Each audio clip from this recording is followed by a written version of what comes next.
Hello everyone, আজকে একটা সম্পূর্ণ নিরামিষ রেসিপি বলছি। দই পটল আমাদের সকলেরই পছন্দ।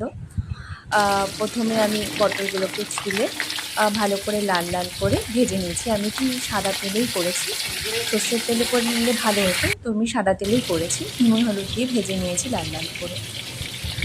ভেজে রাখার পর আমি একটা পাত্রে পটলগুলোকে ভালোভাবে ভাজার পর প্রায় অনেকটা সেদ্ধ হয়ে যাবে, সেই অবস্থায় ভেজে রেখে একটা পাত্রে তুলে রেখেছি। এরপর আমি কড়াইতে কিছুটা ফোড়ন দেব, জিরে, গোটা জিরে, তেজপাতা, শুকনো লঙ্কা। এটাকে একটু ভেজে নেওয়ার পর এর মধ্যে 1 চামচ আদা বাটা, 1 চামচ ধনে বাটা, 1 চামচ জিরে বাটা পেস্টটা দিয়ে দেবো। সেটা আমি ততক্ষণই ভাজবো যত পর্যন্ত এটা তেলটা না ছেড়ে যায়, ভালো করে কষাতে হবে মশলাটা। কারণ মশলাটা কষাবার উপরেই আমার তো প্রায় পটলটা সেদ্ধ হয়ে গেছে। এর মধ্যে একটু কাঁচা লঙ্কা বাটাও দিয়ে দিয়েছি, আর আমি শুকনো লঙ্কা বাটা দিয়েছি একটু রঙের জন্য। আমি লঙ্কার গুঁড়ো ব্যবহার করিনি। লঙ্কাটা বা ঝালটা নিজেদের পছন্দ মতো। তা দই পটল বেশি ঝাল ভালো লাগে না, তাই একটু মিষ্টি, সাথে একটু নুন, চিনি আর একটু হলুদ দিয়ে দিয়েছি রঙের জন্য। আর আমি দিচ্ছি এরপরে কাজু বাদাম আর পোস্ত বাটা। গ্রেভিটা যাতে একটু ঘন হয়, দই তো দেবই, বাট এইটা একটু গ্রেভিটা যাতে একটু বেশি হয়।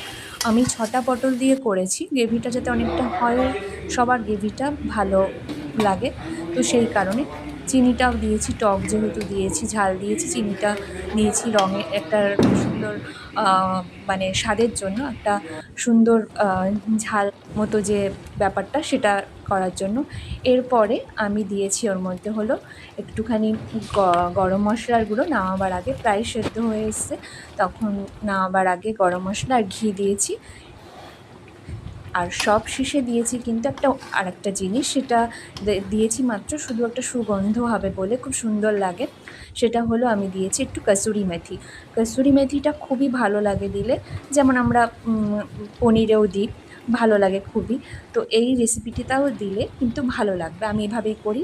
লাস্টে নামাবার আগে কটা কাঁচা লঙ্কা দিয়ে দিয়েছি। যারা গোটা খায়, ঝালটা বললাম একদমই নিজেদের স্বাদ মতো দেবেন ঝাল মিষ্টিটা।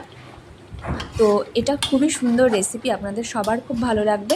নিরামিষ দিনে এটা খুব চটজলদি বানিয়ে নিতে পারবেন।